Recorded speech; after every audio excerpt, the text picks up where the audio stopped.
Hello, again, everybody. This is Bob Milam with the Utah High School Football Officials Association with another study topic for 2022. Today's topic will cover the 25 and 40-second play clock management. So let's get started. Today's agenda, as always, we usually start with some background on why these rules are here. We'll cover the applicable rules themselves that involve the 25-second clock, the 40-second clock, and the ball ready for play. We'll also cover the signals used by the crew. We'll review where to find the mechanics for these situations in your mechanics manual. We'll also cover pregame press box meetings with the clock operators and then sum everything up. So let's get started. The background, well, prior to 2019, the play clock was always set to 25 seconds and was always started with the referee's ready for play whistle. Referees were allowed to decide when this would occur, and as a result, inconsistencies in the pace of play resulted. So in 2019, the hybrid 25-40 second play clock procedures were adopted, and the new rule promotes consistency in pace of play and allows the game to flow at a predetermined pace. And that's the reason for the change in the rules and why we have it.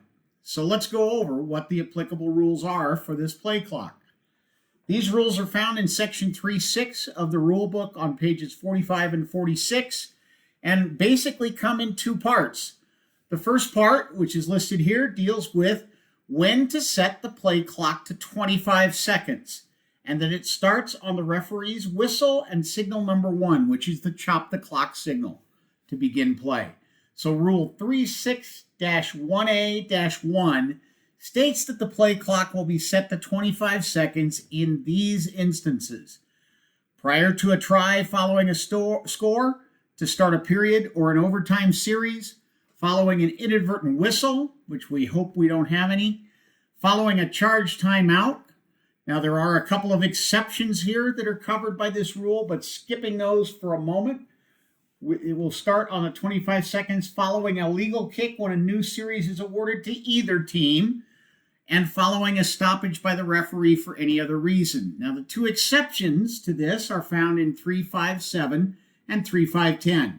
Exception number 1 is on a first down. The clock will reset to 40 on the covering official's dead ball signal after a first down.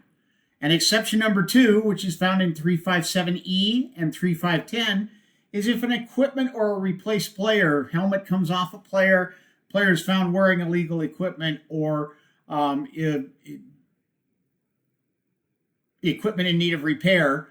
If it's related to the defense, then we will give the two-hand pump signal, set the play clock to 40, then give the ready for play signal and whistle and signal number 1. So two exceptions to this general rule, but these are the instances when the play clock will be set to 25 seconds. Now, Rule 3.6.1A2 tells the times when the play clock will be set to 40 seconds. And basically, it's every other down, other than what we just talked about back here. So anything other than this, than these times, and there are even a couple of exceptions within this, but any other time, the clock will set to 40 seconds. And signal number 7 will be given, which is one hand up in the air, and the clock resets to 40. So those are the rules that cover it. Pretty simple, but you've got to go into the rule book, study them, make sure you understand the times when the clock is set to 25 and when it will be set to 40. Now, the ball ready for play rules are also found in this same section of the rule book, and essentially these rules say that the ball is ready for play when the ball is placed on the ground and the referee gives this 25-second ready for play signal with his whistle. The ball is also ready for play if immediately after the ball has been ruled dead and the ball is placed on the ground by an official who then steps away to his position. So that's when the snap may take place. Now, the 40-second clock begins immediately when the ball is dead and is running prior to the ball being ready for play. These are two separate rules that occur at the same time, but they don't follow the same protocol. So understand the difference about when the ball is ready to be put into play and ready to be snapped by the offense or free kicked by the offense. Well, the mechanics, the signals that we're going to use in this process that we need to be very good at so that the press box understands what we're doing. And they're these. Number one, the ready for play signal, the chop, or circle the wagons for an untimed down. That's signal number one, ready for play. Signal number two, wind the clock, start the clock, or keep the clock going if the player is down in the side zone near the sideline but is still in bounds. We will use this wind the clock signal to keep the clock moving. Stop the clock, we're all familiar with this. Two hands that cross overhead. This is a discretionary or injury timeout, or a timeout, or stop the clock for some reason. Signal number 7 is the dead ball signal, one hand in the air. This means that we're going to start the 40-second clock. This becomes a touchback signal if we wave it from side to side. Signal number 10, incomplete or no good. This stops the clock on an incomplete forward pass, but it's also used to signify a declined penalty, no play, no score, or a toss option is deferred at the coin flip. But if this is used during the game while the clock is running, the clock operator will stop the clock. Finally, reset the clock to 25 seconds using the raise the roof pump, one hand for 25 seconds and two hands for 40 seconds. Of course, we also have signals for a safety and a touchdown, which will also stop the clock. But hopefully those are obvious. But these are the ones that your clock operator and your 25 and 40-second play clock operator need to see you do, and that you need to do with crispness and efficiency and in the right order. Now, the mechanics of how this all works together can be found in 3 places in your GOM, which stands for Game Officials Manual. That's the mechanics book, the green book, pages 20 and 21, 21 and 23, and finally a summary table, which goes on to page 24. Now, we're not going to cover these in this presentation, but I am going to ask you, go to your mechanics book, read these 4 pages, and familiarize yourself with the play and game clock procedures for stopping, starting, and winding the game clock, and starting the play clock as well. All right, pregame responsibilities after we talk to our coaches in our coaches conference delineate that we need to go to the press box and have a pregame with the timer. And this involves 2 of the officials in particular. Now, our mechanics book on page 12 and 13 specifies that the referee will do certain things, and here they are.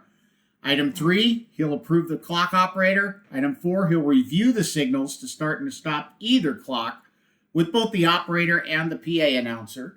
He'll instruct the game clock operator for halftime procedures and end of half procedures, and review our state's adopted running clock protocols for when the clock is in mercy rule and when the game is out of reach, and when to invoke those rules and when not to. Now, the back judge, he's responsible for coordinating and securing the correct time and carrying an accurate backup timepiece. Now, these may be quite a bit different than what you thought they were, but this is what the mechanic book says to do and what our duties are. Now, when you go to the clock operator, we strongly urge you that you download this form from the UHS FOA website and take it with you and give it to each clock operator before each game. So he can be downloaded here at the website listed in blue, and it gives all of the summary of how to start and stop the clock. So it is very important, both the game clock and the play clock. Very important that our clock operators have this information. Now, who you meet up in the press box often determines how you should pregame this information. We've had a number of instances over the years, and I've experienced it as well as others, where clock operators have just completely gone off in a direction that we had no intention and no clue that they were going to do.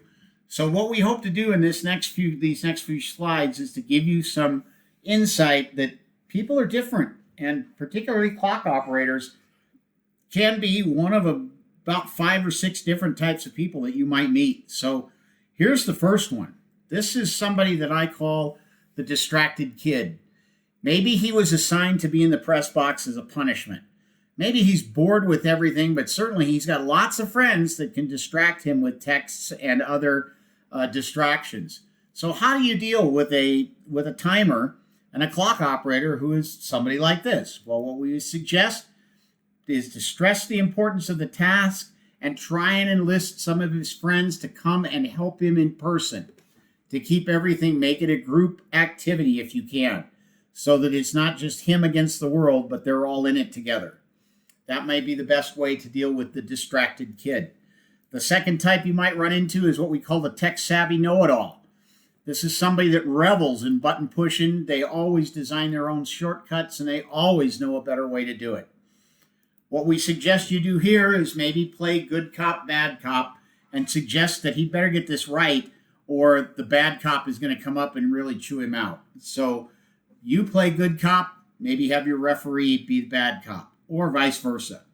But we suggest that you review things quickly with this person because they already know how to do everything. So, don't spend too much time here going into detail because they only resent the slowing down of their process. The third one that you might run into is what we call the one-man band. This is somebody who's overworked, understaffed, and is spread way too thin to be doing this job all by themselves. They're probably running both clocks, the scoreboard, the PA, parking cars in the parking lot, and restocking the snack bar. So what you want to do with this type of an individual when you run into the overworked one-man band, prioritize and don't sweat the details. They're going to miss a few things, but make sure that they understand what the most important tasks are for them to focus on. The next guy you might run into is this guy. We call him the grizzled veteran. He's been working that press box since the 1950s. In fact, it's probably named after him when they built it. He may have been on the carpentry squad that actually helped build the thing. He knows way more than you ever will. And not only that, but he's never, ever made a mistake in his entire life. So what we suggest you do with this guy is that you play dumb and plead for his help. In fact, ask him to evaluate your instructions. Did you do a good job of explaining everything to him? Would it be like the way he might explain it to somebody else? So don't let your ego get in the way with the grizzled veteran when you run into him. Finally, we have what I call the Homer Simpson. Homer's everybody's friend. Everybody loves Homer. And guess what? Every mistake he's ever made while running a clock, it just so happened that it came out in favor of his team. So funny how that works, isn't it? So if you run into a Homer up in the press box as a clock operator, stress to him that he needs to be part of the team, but the most important thing you can do is to review how you're going to fix a problem after he screws it up and starts the nuclear meltdown. So likely that's going to happen with your Homer Simpson, so figure out how you're going to fix the problem. So in summary, today we talked about why the 40-second play clock is here. It adds consistency to the pace of our game. The rules that clarify exactly when to use the 25 and 40-second play clock are worth your time to review, as are the ready-for-play procedures found nearby in the rule book. Finally, learn the mechanics. There's 4 pages of mechanics in the mechanics manual to study, and we suggest you go back and look at those. Conduct your press box pregame consistently and thoroughly, bringing reprints of that operation instruction sheet with you to hand out to your clock operators. But be prepared because you may run into a less than optimal operator within the box. So just be ready for that as well. And that concludes our session today. We hope you've enjoyed it. Please reach out to me with any questions you may have, and have a great season. Thanks.